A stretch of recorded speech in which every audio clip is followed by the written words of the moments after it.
அன்பான உறவுகளுக்கு வணக்கங்க. கண்மணிக்கு இப்படி ஆயிடுச்சு. அதாவது தண்ணிக்குள்ளே தள்ளி விட்டார் இல்லையா, அவங்க மாமாங்கிறவர், அதாவது அவங்க அம்மாவோட தம்பி. தெரிஞ்சு போயிடுது அன்புக்கு. பயங்கரமாக விட்டு கலட்டுறாரு. இந்த மாதிரிலாம் வேணாமாம்மா, கண்மணிக்கு ஒன்றுன்னா நான் தாங்க மாட்டேன். சும்மா நான் அவளோட சேர்றேன் சேரல, அது வேறு பிரச்சனை.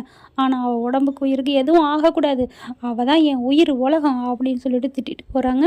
இல்லை மாப்பிள்ள அப்படின்னு எவ்வளோ சொல்கிறாரு. பாவம், நல்லது நினைச்சு செய்கிறாங்க. கொஞ்சம் ஓவராக போயிடுதுன்னு தான் சொல்லணும். அது அப்படியே அங்கிட்டு போனதுக்கப்புறம் கண்மணி எல்லாத்தையும் அங்கிட்டு பக்கத்தில் தூண்லேருந்து கேட்குறாங்க. கேட்டுட்டு அப்படியே அதிர்ச்சி ஆகுறாங்க. உண்மையிலே அவங்களுக்கு ஒன்றும் புரியலை. என்ன இது, அன்பு நம்ம மேலே இவ்வளோ உயிராக இருக்காரு, நம்ம மேலே பாசங்கிறாரே அப்படின்னு ஒரு மாதிரி ஆகுறாங்க. எப்படியோ கடவுள் சன்னதிக்கு கண்மணி மனசில் கொஞ்சம் இடம் பிடிக்கிறாரு நம்ம அன்பு அப்படின்னு தாங்க சொல்லணும். பாட்டி என்ன பண்ணுறாங்க, கண்மணி அப்படியே உறைஞ்சி போய் நிற்கிறத கவனிக்கிறாங்க. பக்கத்தில் வராங்க. ஏயா ஆத்தா, என் பேரன் உன் மேலே உசிரியாக வச்சுருக்காண்டி, நீ நம்புடி. சும்மா அந்த வெள்ளலுவாவை பேச்செல்லாம் நீ நம்பாதம்மா, உன் மேலே உசுராக இருக்காம்மா அப்படின்னு எவ்வளோ சொல்கிறாங்க. அப்படியே கண்மணி இன்னைக்கு எதிர்த்து பேசாமல் இருக்கிறாங்க. அன்பு எல்லோரும் வராங்க, ஒவ்வொரு பூஜையாக பண்ணுறாங்க. அது என்னென்னமோ தில்லாலங்கடி வேலை, தகடு தட்ட வேலை பண்ணுதுங்க. ஆனாலும் கடவுள் அருளால் இவங்க 2 பேரும் பண்ணி முடிக்கிறாங்க. அன்பு வராரு. கண்மணி, நான் இந்த சன்னதியில் வச்சு சொல்கிறேன், உன் மேலே நான் உண்மையான உசுர அன்பு பாசம் வச்சுருக்கேன் கண்மணி, என்ன நம்பு கண்மணி அப்படிங்கிறாரு. அவங்களும் நம்புகிறாங்க. அப்படியே ஒரு மாதிரியை பார்க்குறாங்க. என்ன உனக்கு நம்பிக்கை இல்லையா? நான் என்ன பண்ணணும்? இந்த சாமி மேலே சத்தியம் பண்ணவா, இல்லை என் மேலே சத்தியம் பண்ணவா, இல்லை உயிராக இருக்கிற எங்கள் அம்மா மேலே சத்தியம் பண்ணவா? நான் அடித்து சொல்கிறேன், எங்கள் அம்மா மேலே சத்தியமாக என் மனசு முழுக்க நீ தான் கண்மணி இருக்க, நீ தான் இருக்க அப்படின்னு சொன்னோன்னே கண்மணி ஒரு மாதிரியாகிறாங்க. அதை பார்த்துட்டு வெண்ணிலா, மயூரி, ஸ்வேதா எல்லோரும் வயிறு எறிகிறாங்க. ஐயோ, மனசு மாறிடுவா போல இருக்கே அப்படின்னுட்டு, சரி எல்லாம் கிளம்புவோம், அதான் நேற்றுக்கிட்டலாம் முடிஞ்சிருச்சுல அப்படின்னு சொல்லிட்டு தடபுடலாக கிளம்புறாங்க. பாட்டிக்கும் சிவகாமிக்கும் சந்தோஷம். அடுத்து வீட்டுக்கு வந்துடுறாங்க. வந்ததுக்கப்புறம் சந்தோஷமாக நல்லபடியாக முடிஞ்சிருச்சு.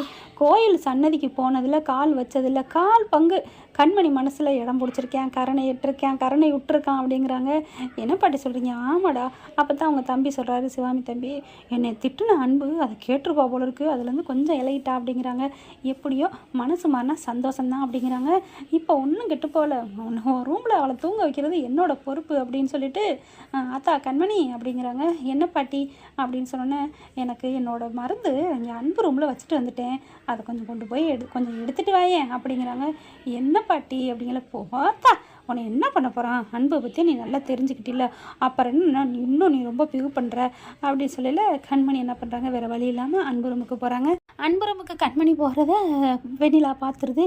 என்ன இது அப்படின்னு சொல்லிட்டு வேகமாக போகிறாங்க. அப்புறம் நம்ம மட்டும் போனால் என்ன ஆகுறது அப்படின்ட்டு அக்கா அக்கா அவங்களெல்லாம் கூப்பிட்றாங்க. மயூரக்கா, ஸ்வேதாக்கா, வாங்க வாங்க, என்ன பாருங்கள் உள்ளார போயிட்டா, அவையும் போனா, நீ பிடிச்சி இழுக்க வேண்டியதானே, நான் எப்படி இழுக்க முடியும் அப்படின்னு சொல்லிட்டு கீழே உள்ளார போகிறாங்க.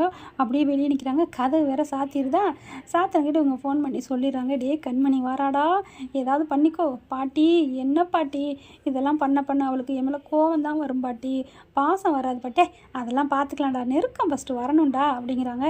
அவள் வந்தோடனே படக்குன்னு யாரையாவது சொல்லி, கார்த்தி வாடா கார்த்தி அப்படின்னு சொல்லி இழுத்து கட்டி பிடிச்சிரு. அப்படியா, பண்ணுடா அப்படிங்கிற. கரெக்டாக கண்மணி உள்ளுக்க வராங்க. கதவை படார்னு சாத்திராரு. இழுத்து பிடிச்சி கண்ணில் அப்படியே ஒரு இது கட்டியிருக்கிற மாதிரி கட்டிக்கிறாங்க, வச்சுக்கிறாங்க.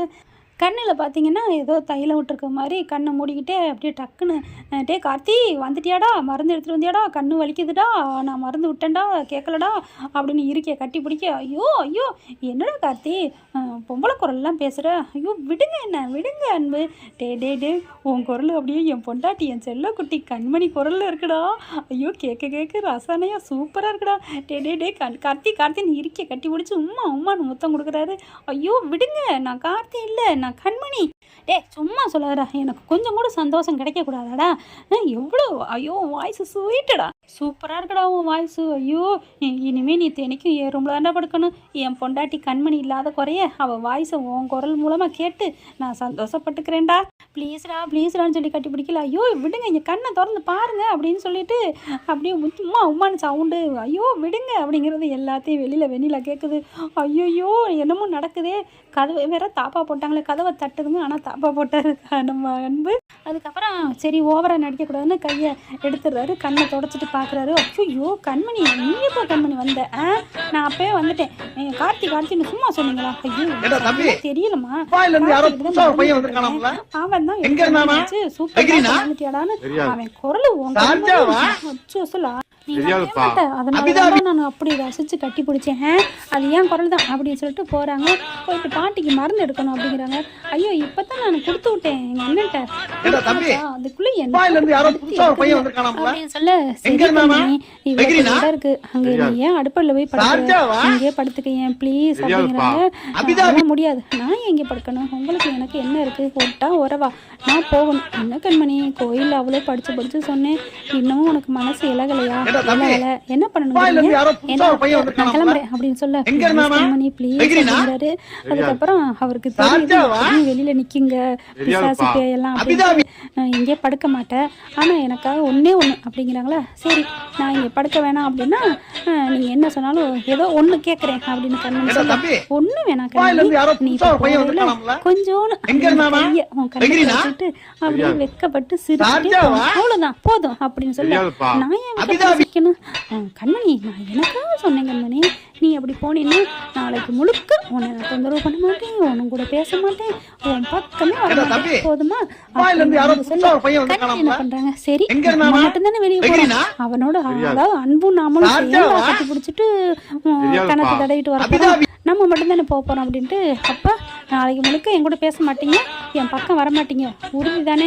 கண்டிப்பா கண்மணி, நான் சொன்ன அன்பு சொன்ன ஆசான்னு சொன்ன மாதிரி நீ தாராளமா போலாம். கதவை திறக்க வெக்கப்பட்டு அப்படியே ஃபர்ஸ்ட் நைட் சிரிச்சுக்கிட்டே போ கண்மணி, ஏன் அப்படி சொல்றீங்க எனக்கு புரியலையே, ப்ளீஸ் கண்மணி, நீ இந்த ரூம்ல படுக்கலன்னுட்ட, நாளைக்கு முழுக்க உங்க கூட பேசவும் கூடாது, அந்த கண்டிஷனுக்கு நான் ஒத்துக்கிறேன், ஒரே ஒரு செகண்ட் கோயில சிரிச்சுக்கிட்டே ப்ளீஸ் அப்படிங்கிறாங்க. சரின்னு சொல்லிட்டு இல்லாம என்ன பண்றாங்க, கதவை திறக்கிறாங்க.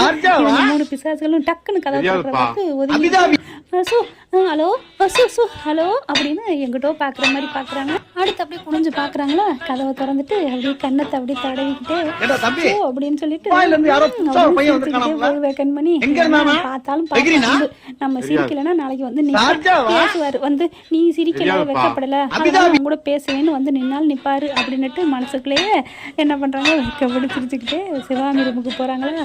வா சூப்பர் பேராண்டி நல்லா முடிச்சுட்டான் போல இருக்கே, கொடுத்துட்டானா நினைச்சிட்டு இங்க வெண்ணிலாவுக்கு அவ்வளவுதாங்க உடம்பு போடுது ரத்தம்.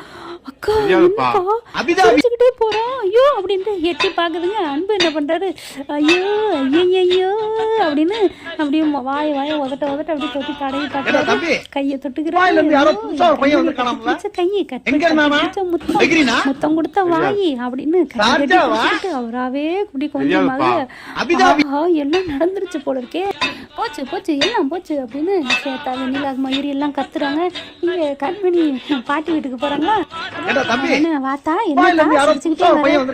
ஒண்ணு இல்ல, அதாவது அன்போட கண்டிஷன் ரூம் வரைக்கும் தானே, ரூம் வரைக்கும் தான் போறேன், கிச்சனுக்கு போயிட்டு அத்தைக்கு பால் காய்ச்சிட்டு வரேன் அப்படின்னு போயிடுறாங்க. என்ன நடந்துச்சு ஒன்றும் புரியலையே அப்படின்னு அன்புக்கு கால் பண்றாங்க. டேய் என்னடா ஆச்சு பாட்டி, சக்சஸ் அப்படிங்கிறாங்க.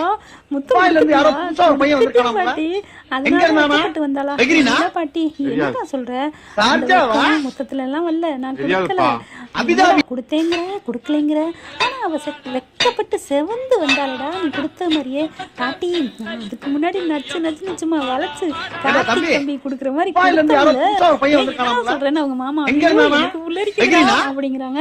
அதெல்லாம் கொடுத்துட்டேன். அப்புறம் அங்கே பிசாசு நினைச்சுங்க, நான் ஒரு டேர்ம் கண்டிஷன் போட்டேன், நீ வெளியில போயில வெக்கப்பட்டு போ, ரூம்ல படுக்க வேணாம், நாளைக்கு உங்க கூட பேசாம இருக்கிறேன் அப்படின்னு ஒரு கண்டிஷன் போட்டேன். அதனால மேடம் மகாராணியும் ஒத்துக்கிட்டு வந்தாங்க, இல்லைன்னா ரூம்குள்ள படுக்கணும்ல. அடப்பாவி மக்களா, அவள் உங்க கூட படுக்கக்கூடாது, நாளைக்கு முழுக்க பேசக்கூடாதுங்கிறக்காண்டி வெக்கப்பட்டு சிரிச்சுட்டு வந்தாளா. ஆமாம் பாட்டி, ஆனாலும் முத்தம் கொடுத்துட்டோம்ல, முத்திரையை பதித்திட்டோம்ல அப்படின்னு அன்பு சொல்கிறாங்க. சூப்பர்டா அப்படின்ட்டுக்காண்டி வர வைடா, அப்புறம் நாளைக்கு பேசாமல் இருப்பேடையா, யார் சொன்னால் பேசாமல் இருக்கேன்னு பாருங்கள், நாளைக்கு களத்தில் எப்படி இறங்குறேன்னு அப்படின்னு ஃபோனை வச்சிடுறாங்க. அடுத்து இது 3 அப்படியே பேந்து நிற்கிதுல. ஓ நம்ம பேரன் வச்சது சூப்பராக இங்கே எரியும் போல இருக்கே, நல்லா இருங்கடி நல்லா ஊ அப்படின்ட்டு புலம்பிட்டு இருக்குதுங்க. பாலை கொண்டாந்து கண்மணி கொடுத்துட்டு தூங்குறாங்க. அப்படியே அவங்களுக்கு ஒரு வெக்கம் வருது, அவர் முத்தம் கொடுத்தது சிரிக்கிறாங்க. ஏய் உன் மருமக சிரிக்கிற பாரு அப்படின்னு பாட்டி சிவாமிகிட்ட சொல்கிறாங்க. மறுநாள் விடியுது, கரெக்டாக காப்பியை போட்டு எல்லாருக்கும் நிற்கிறாரு அன்பு. பக்குன்னு எந்திரிக்கிறாங்க. இங்கே பாருங்கள், எதுக்கு நீங்கள் இங்கேயே வந்து நீங்கள் என்னம்மா அம்மாவுக்கு கொடுக்க வந்தேன், நீங்கள் முன்னாடி நிற்க மாட்டேன் என் கூட பேச மாட்டேன்னு சொன்னீங்கல்ல, நான் உன் முன்னாடி வந்து நிற்கவும் உங்க கூட பேச முடியலையே, நான் அம்மா கிட்ட தான் நிற்கிறேன் அப்படின்னு சொல்ல, இங்கே பாருங்கள் சீட்டிங் பண்ணுறீங்க, நீங்கள் பேச்சு வார்த்தை தவறுறீங்க, நீங்கள் சொன்னீங்க கடனை நான் சிரிச்சுக்கிட்டு வெக்கப்பட்டு வந்தேன் அப்படின்னு சொல்ல, இங்கே பாரு கண்மணி, நான் அதெல்லாம் நான் சொன்ன மாதிரி தான் நடந்துக்கிறேன். இல்லை நீங்கள் பேச்சு மாறிட்டீங்க, அன்பு சொன்னால் ஆசான்னு சொன்ன மாதிரி சொன்னீங்க. இப்போவும் தான் நான் உன்னைக்கிட்ட என்ன சொன்னேன் நேற்று, என்ன சொன்னீங்க, நாளையிலேருந்து உன் பக்கம் வர மாட்டேன், நாளைக்கு முழுக்க உங்க கூட பேச மாட்டேன்னு சொன்னீங்க. ஆமாம், இப்போவும் அதே தான் சொல்கிறேன். நாளையிலேருந்து நாளைக்கு வரைக்கும் நாளைக்கு உனக்கு ஃபுல்லாக நான் பேச மாட்டேன். இப்போவும் நான் சொல்கிறேன், நாளைக்கு உன் பக்கம் வர மாட்டேன், உன் கூட பேச மாட்டேன். அட பாவி, இன்று போய் நாளை வா கதையா? அப்போ நாளைக்கு இதே தான் சொல்லுவீங்களா? ஆமாம், அஃப்கோர்ஸ் நீ வந்து எழுதி வாங்கியிருக்கணும் தேதியை அப்படின்னு அன்பு சொல்ல, சீட்டிங் பண்ணிட்டீங்க அப்படின்னு கத்துறாங்க. சரி சரி விடு அப்படின்னு சொல்லிட்டு வேகம் வாங்கி வந்து எஸ்கேப் ஆகிறாரு நம்ம அன்பு. இந்த வீடியோ உங்களுக்கு பிடிச்சிருந்தா தயவு செய்து லைக் பண்ணுங்க. இன்னும் அப்டேட்ஸ்க்காக சேனலை சப்ஸ்கிரைப் பண்ண மறக்காதீங்க. நம்ம கிட்ட இருக்க எல்லா சேனல்ஸோட லேட்டஸ்ட் வீடியோ அப்டேட்ஸ்க்காக மேல ரைட் சைடுல காட்டுற லிங்கை கிளிக் பண்ணி வாட்ஸ்அப் குரூப்ல ஜாயின் பண்ணுங்க. உங்களிடம் விடைபெறுவது நான் உங்கள் மெஹர்.